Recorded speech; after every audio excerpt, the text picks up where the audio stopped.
So good afternoon, everyone, and welcome to this afternoon's webinar. This afternoon, in a change to the advertised programme, instead of Andy Turner, today we have Kevin Stratford, who's going to give us an overview of the new ARCHER2 Capability Days. Okay, thank you, Claire. Perhaps somebody could just confirm the audio is coming through okay, and I'll start. Okay, so the name of the game is what we've called Capability Days. This is an idea we've had kicking around for some time. And the first thing to say really is that in using the word capability here, we are thinking about jobs which are sufficiently large that they can only really be run on a machine like Archer, as opposed to what is sometimes called capacity jobs, which are broadly lots of small jobs. Okay, so the date for the diaries is the 14th and 15th of March, so in about 2 weeks' time. And I'll say a little bit more about the schedule later on. We just wanted to say something about the background to this initiative. Sounds like a rather grand term, but this idea we had for Capability Days.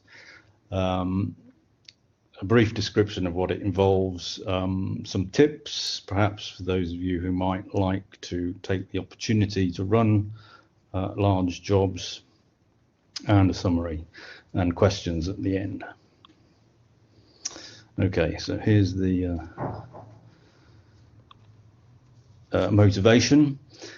So the whole purpose of ARCHER2 being a large machine with an expensive high-speed network is really to be able to allow modeling and simulation at scales that are not available on smaller machines. So that's the name of the game. And we would like to provide an opportunity for people to have a go in running large jobs and use this opportunity to test scaling and help prepare both software and users and communities of users, ultimately in the hope that ARCHER2 in the first instance will be used for extremely large production work. And in the context of future exascale resources, which may look slightly different in terms of architecture to ARCHER2, of course, there is also the idea that these resources will be extremely large and requiring very large jobs to occupy them. So all of this makes us think about how we encourage people to have a go with these large so-called capability jobs on ARCHER2. Okay, so in thinking about this, we have noticed a number of barriers that people have mentioned to us and have occurred to us over time.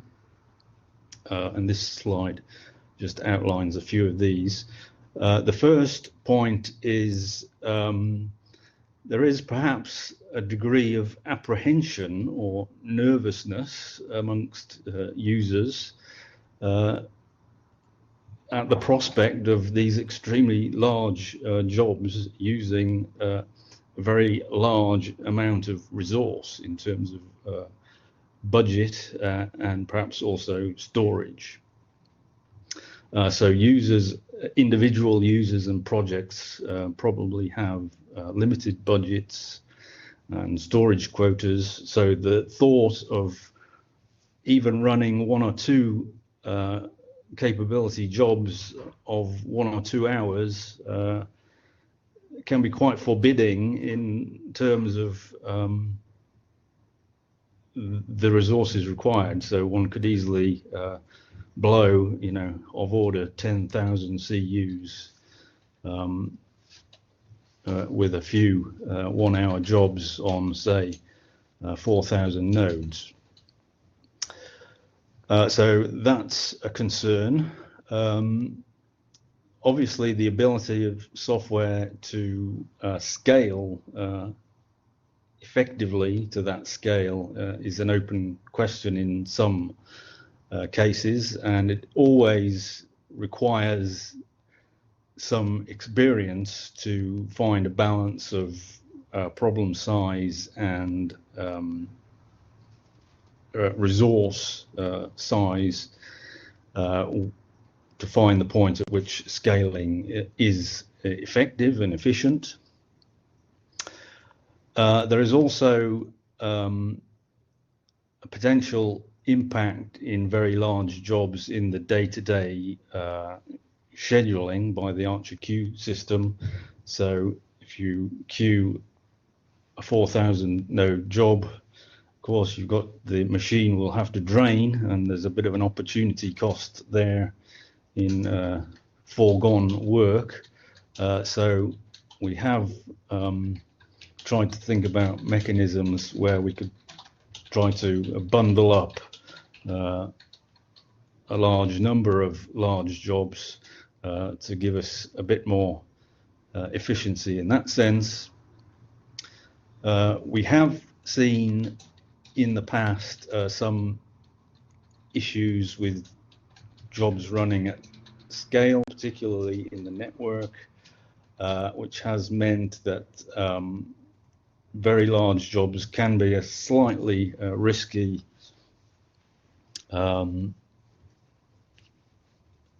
prospect, and repeatable performance has been a question, an open question, and perhaps just a lack of experience perhaps in running these kinds of jobs amongst users. So again, the idea would be to try and provide an opportunity for this to get people into the swing of running these kind of jobs, so they could look forward with confidence to running production work. Okay, so what we've tried to put together to address some of these concerns is this so-called Capability Day, where we are basically going to allow large jobs to be run free of charge for a limited period only, as they say, and we'll also suggest that people use just the scratch storage to prevent them having any potential problems with disk quotas and so forth. So we've, as I said, this idea of trying to bundle together all these jobs into one day has meant that we're going to basically make a reservation in the machine for this 24-hour period on the 14th and 15th of May, and the balance of the machine will still run the ordinary work in Slurm as usual. I should say we have noticed, and it's my experience, that the upgrade that you may remember took place last May has significantly improved the situation for large jobs. So we're hopeful that things might go smoothly on that front. Okay, so just a few more details. As I mentioned at the start, the 24-hour period will be 9 o'clock in the morning 14th of March to the 15th of March.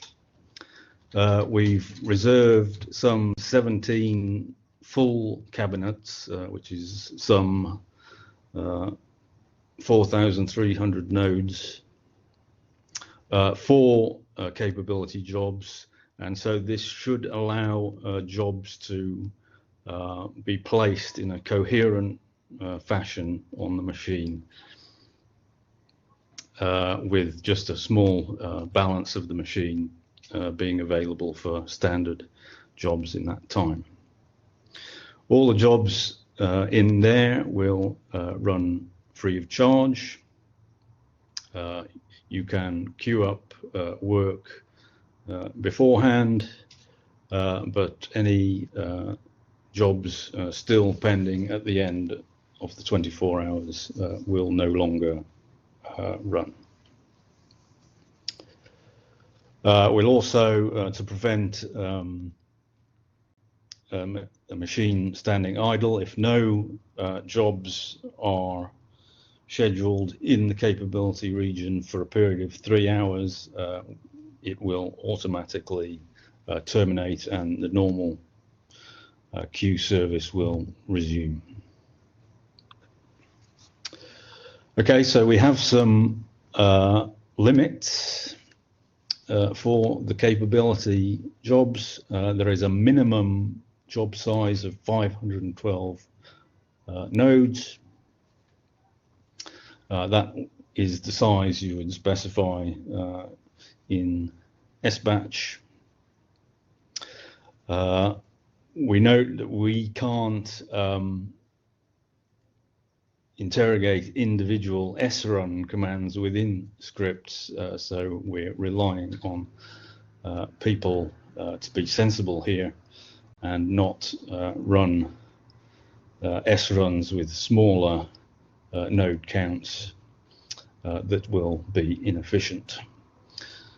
If we do detect any of that, we may reserve the rights to kill those jobs.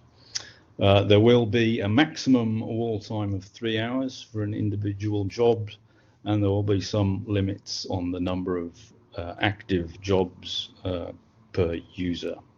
So large projects may wish to get together and think about who is going to submit the capability jobs, or individuals may wish to do so on their own. The only restriction on the budget is, as I said, the jobs will not be charged against the budget, but in the same way as occurs for the low priority queue, you must have a valid account with a positive balance to get off the ground. So jobs would be submitted in the usual way, except they will go to a special QoS, which is down here at the bottom, Capability Day. So a script will generally be the usual thing you run, except you've got a minimum number of nodes is 512, and the QoS should be this Capability Day, as in the SBatch line there. What you do thereafter is obviously dependent on your usual workflow, but one thing we might advise is things like checking the placement with the XTHI utility to make sure things are getting placed correctly. There shouldn't be a great deal of overhead to that, even for the largest jobs. A few tips.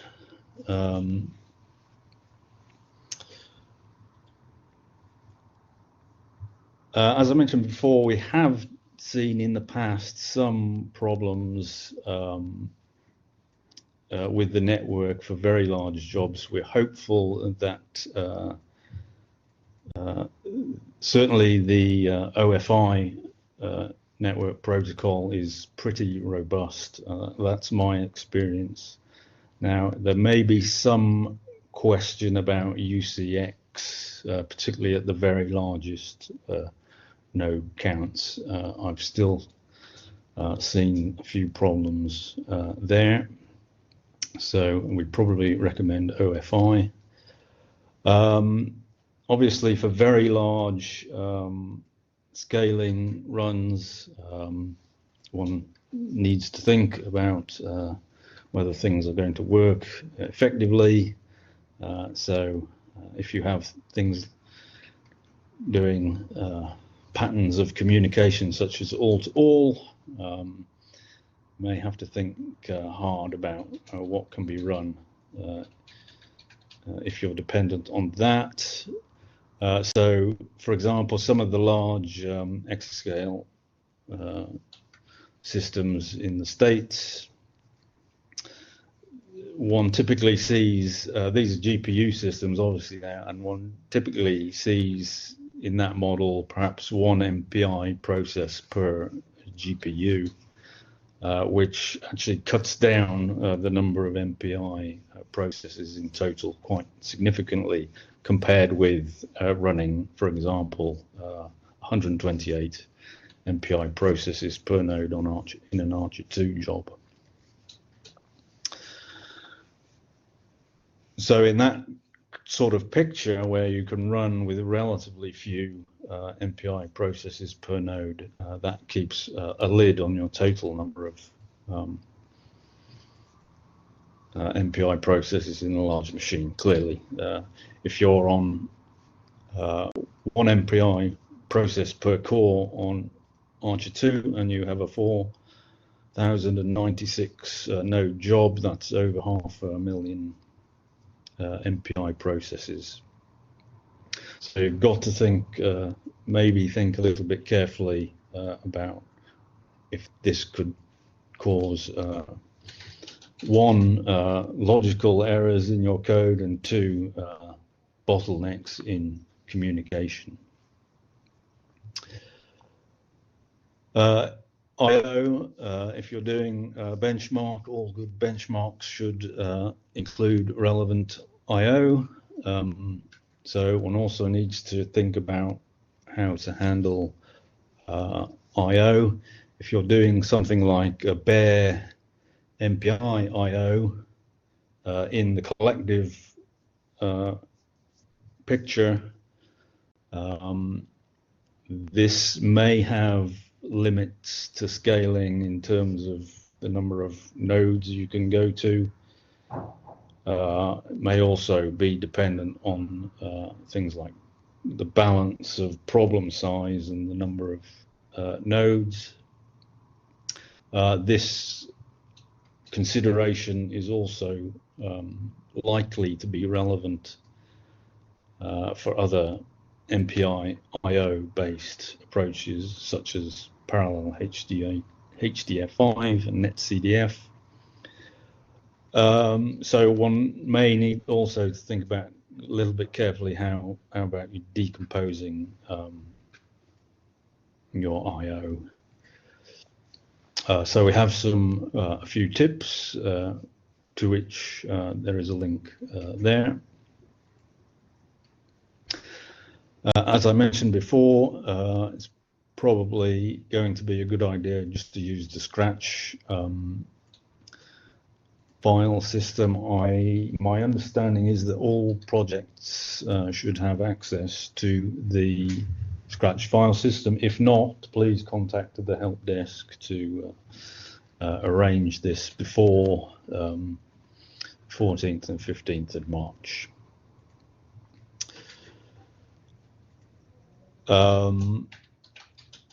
For very high MPI process counts, there may be a little bit of overhead in actually getting MPI off the ground, but my experience is this is not actually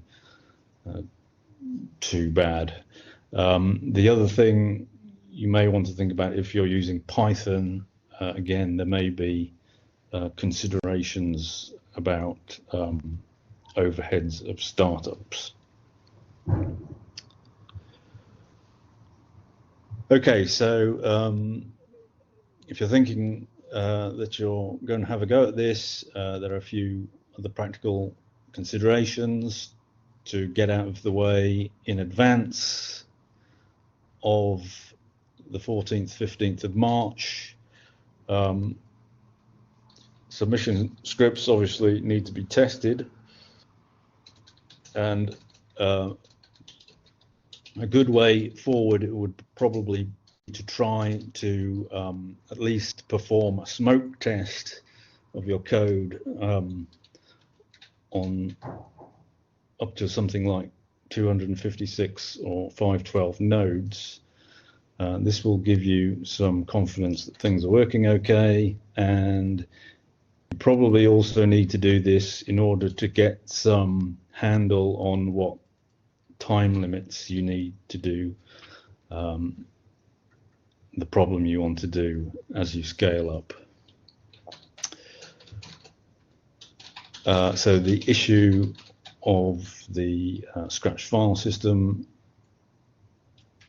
I think we've covered, and we just recommend you submit jobs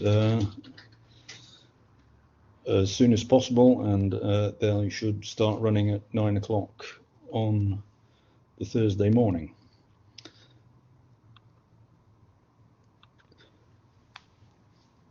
Okay, so here's just to wrap up, here's a bit of a summary. 9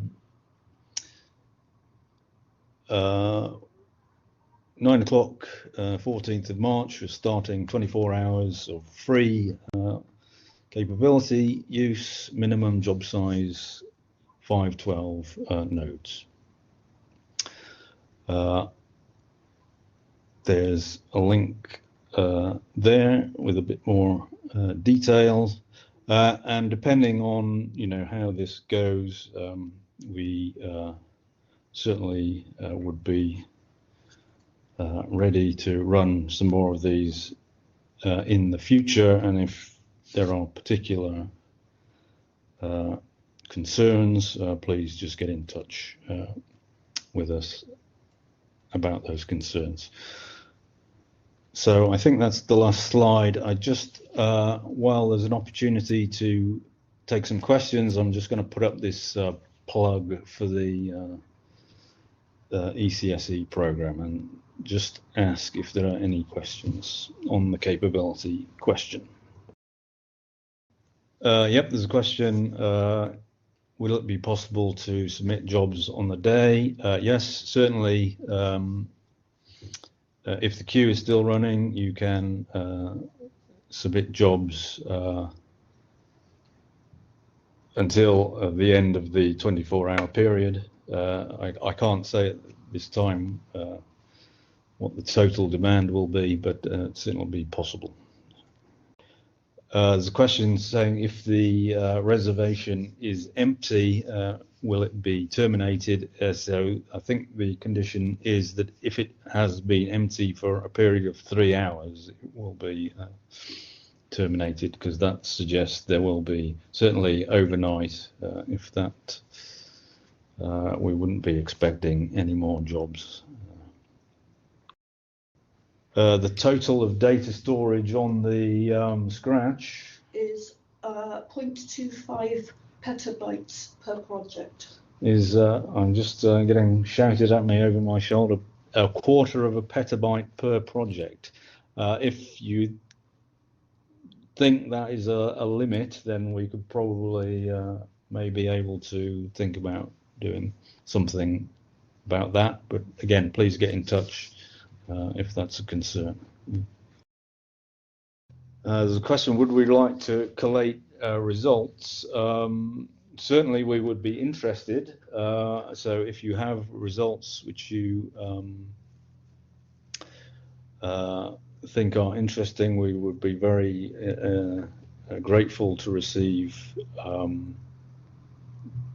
information on those, but I'm not sure if Andy had any plans to formally try to.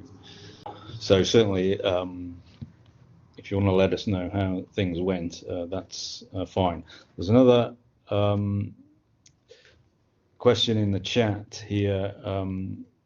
Will nodes always be allocated in contiguous chunks? So there is an option in Slurm to ask for switch groups, which are in blocks of 128 nodes, if memory serves. We're not sure what the mileage of this is going to be. Certainly in the normal queue situation, getting whole switch groups is well nigh impossible for anything more than about 4 switch groups. But you're certainly welcome to try that, and I think some folks from this CSE group will